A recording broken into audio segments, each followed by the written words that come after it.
to paint this cute little gift shop, and it's full of love, Amore, and company. So we're going to learn how to create some of this texture, to paint architecture, and how to get into these little tiny spaces with just the tip of our brush. So grab your supplies and let's get painting. I'm going to start with my Patea in my tropical set. If you've got woodlands, you may want to use foxberry or any other color to do your awning.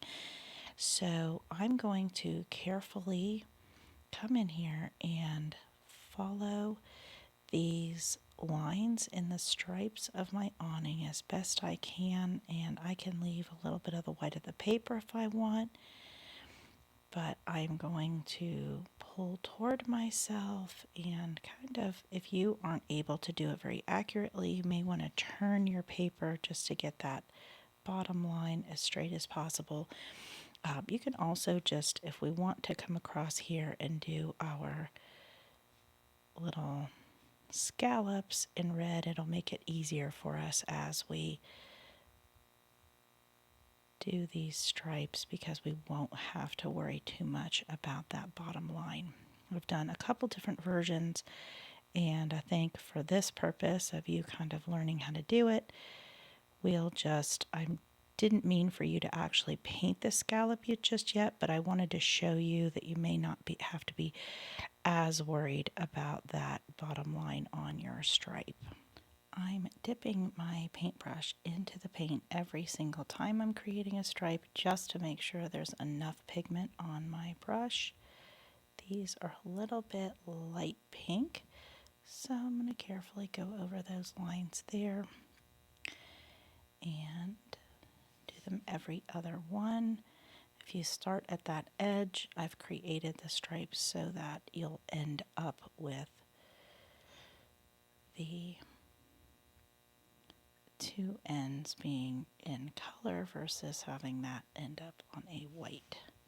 Okay, so now I can come across here if I want to, or you can wait till those set up and dry a little better. And I'm leaving a little bit of the white of the paper in a few areas. I'm going to get rid of that bleeding there where that paint traveled as I showed you that example, and I'm going to make sure to go right up to the top of those stripes like that. Now I'll wait for those to dry, and if you mess up at the top, if you want to just go across that little border with red too, that's fine as well. Paint this heart if you'd like. You can create your shop in any colorway you would like, so these are just my examples that you can work from. Now I'm going to paint this door. I mixed up a little bit of hurricane and some palm to get sort of a nice turquoisey blue. I think I would like it to be a little bit darker. I'm going to test that out here. And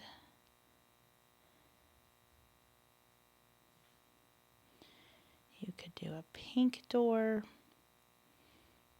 nice green.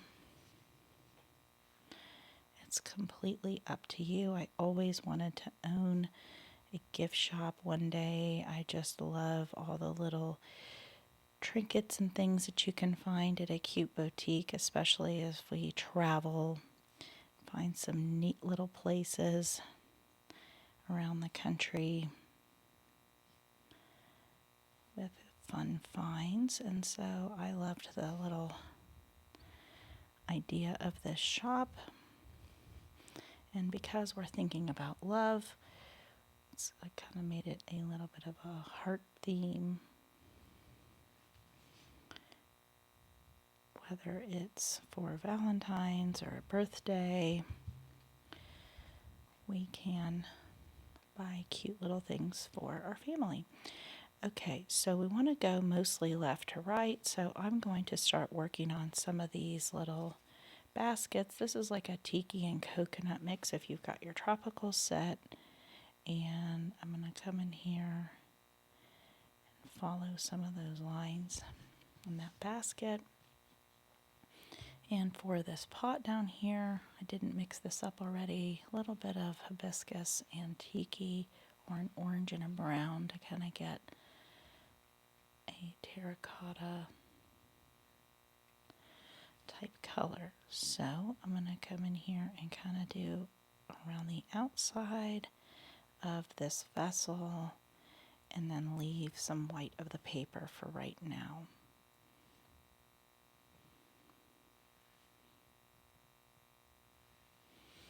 Like so. And then up here I painted my little flowers a purple color, so I've got this wreath, and you can kind of tell what ones are supposed to be flowers because they have a little extra in the center, but it really does not matter. You really cannot tell the difference. So we just want to leave enough space that we can go back in and put some greenery in here after that dries. Now I will come down here and I've got a couple little hearts among the flowers. Later when I paint this wall, I'll just have to be careful I don't get into that really bright red, so you may want to paint the outside of your building first if you're planning out your painting here. And I'm trying to figure out what of my lines were flowers and what ones are leaves. And I decided to do yellow also. Pop those in right now to be sure that I balance this out. Now I've got this green I mixed with like palm and tiki, or if you've got like a classic set, your bright green and maybe a little bit of brown to tone it down. If you have a woodland set, you might get that deep moss and brown or cavern. Or if you want it to be brighter green, in that case you do deep moss and daylight. And I'll get this little flower I forgot over here. Okay. I may paint a few of these stems,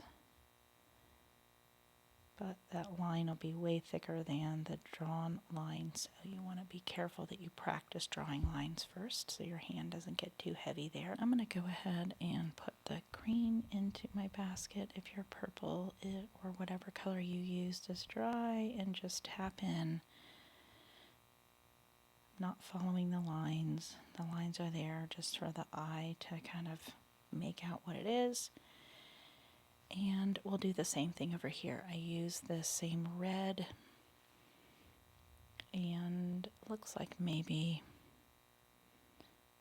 I might have used either two different versions of red or like a pink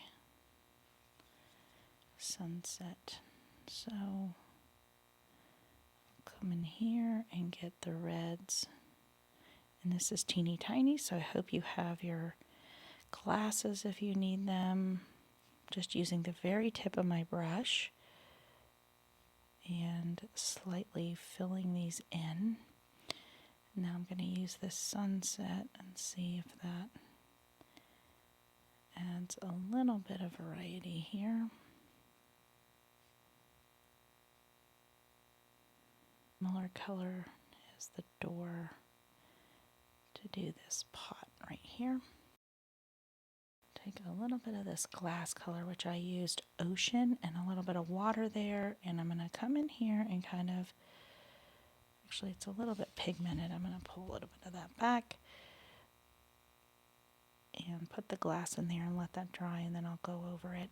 You can go around the hearts if you want. I'm going to do them red. They may turn a little purpley where I have a lot of blue, but I'll do like that. And then I can also do these windows up here in some blue. Used this kind of coconut and tiki color. It's kind of a stucco look. You could use gray and water. Oops, so I got that into there. So what I'll do is push down and kind of erase that with a clean piece of paper towel. So what I did was, although that's pretty dry, I reactivated that red, and I'm going to now be more careful. Now I just painted these, so I'm going to go around them carefully, or you could just step away and go do something for a minute and come back. And now I'm going to be super careful to not even go around that at all, and I'll come back later if I need to.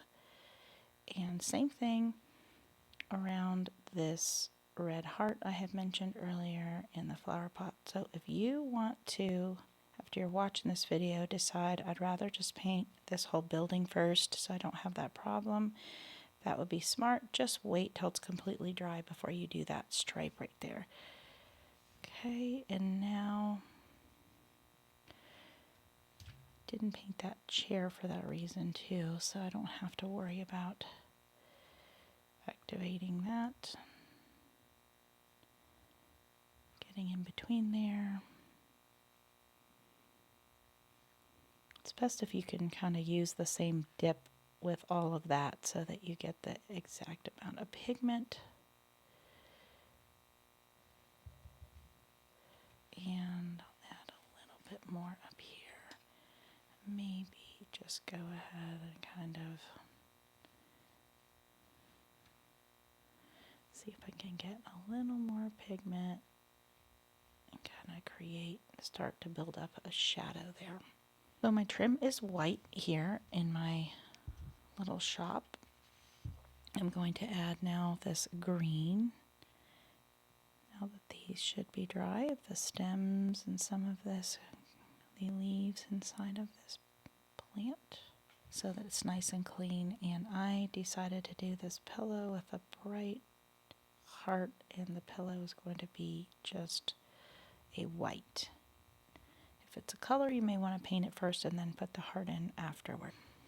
If your window is dry, we can go ahead and put these hearts in here. They're little tiny, so I'm just getting some pigment without the water in my brush. I'm not bending my brush so that it doesn't release a lot of water. Now, I did not follow the line very well at all on that, so I'm kind of remaking that heart with my brush. They're so teeny tiny, almost just need to kind of dab a little bit of paint in it and not worry about it. And then the wreath here has some flowers and a little bow and ribbon at the top. And I'm going to just kind of come in here and do the windows around each of these items, let that dry, work on my roof until I can go back and work on these fun little pieces. So I'll let all of that dry, and now I'm going to work on my roof. So you can use ocean and hibiscus to make a gray, and I'll show you how you do that. Take that ocean and hibiscus, and that makes it brown because I put too much orange in it. So now I'm going to go back and add more blue, and that makes a nice blue gray. And I really want that watered down, so I can even take a little bit of something I mixed and move it to another place and add a whole bunch of water. And I'm just going to touch kind of a block in each of these shingles. And what will happen is the paint will dry around the edges, the evaporating water will leave the pigment left in its place, and I want it to look not filled quite to the edge, leaving a little bit of white in between each shingle. You could just paint over the whole thing if you want. I wanted to leave a little more texture, make it look more of a quote-unquote watercolor style, like so. We'll go and work on these scallops here. See, I'm just putting a little bit of dash of color, and I'll just kind of come and fill in a little bit up here in my chimney. So if you want to add a little bit of blue while it's still wet, you can kind of pop in maybe at the corner. If you try to do that and it's not wet, it won't really get that nice blooming action there. Some are more wet than others. You could always go and kind of put a little water over it if you let it dry too much and you want this look. And I like doing this better than maybe mixing the blue into it originally because it gives it some nuance and texture.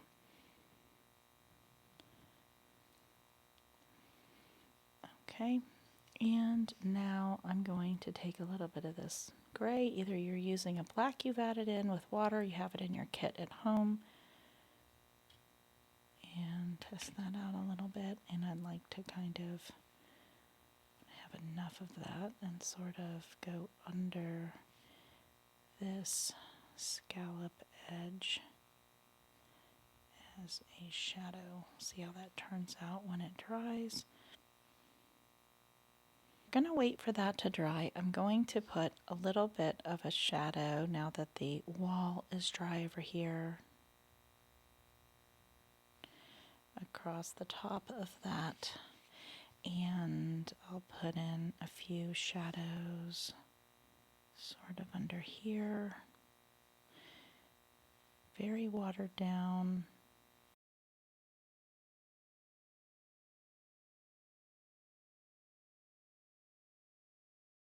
Along the bottom in front of here. We haven't even painted our chair yet, but put a little bit of shadow. Kind of getting that foreground entered in over here. And I am bending my brush as I go just to kind of release some water here. And I'll definitely want to wait till that dries to paint that chair because it'll affect the paint and where it goes. And then I had some, and you see how I'm working all around the painting, and that's to just let some things dry and rest. So now I'm going to pop in some greenery on that wreath there.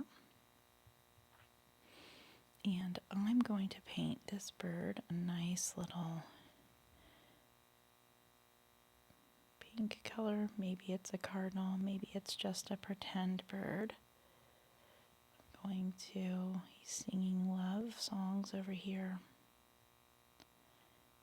And fill in my fun little whimsical plants that are coming out of the top of this shop.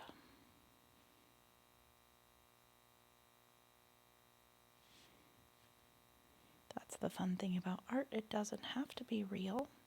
It can just be real fun, real pretty, real cute.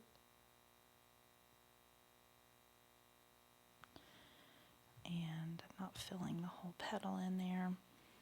Get some green.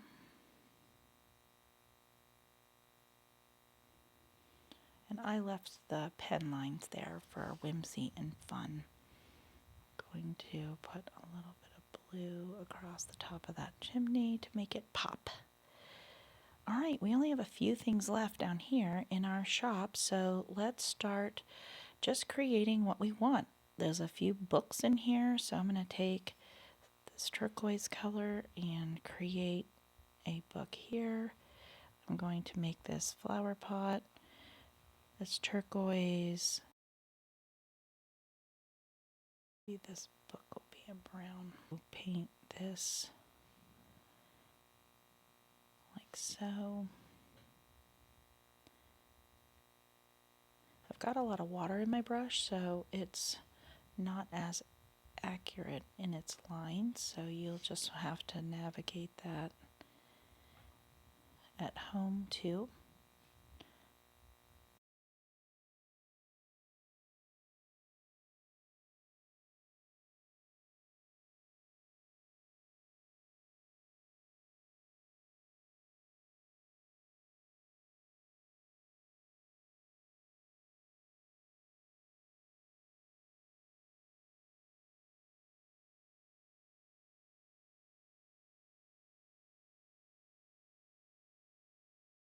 And I'll take a little bit of this gray around this pillow just to make it look dimensional. You can make this a white chair just as it is and put some shadow on it, or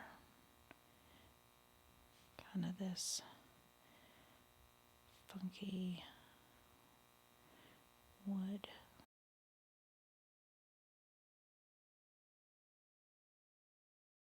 You can go back in and add maybe a few more shadow areas once those are dry.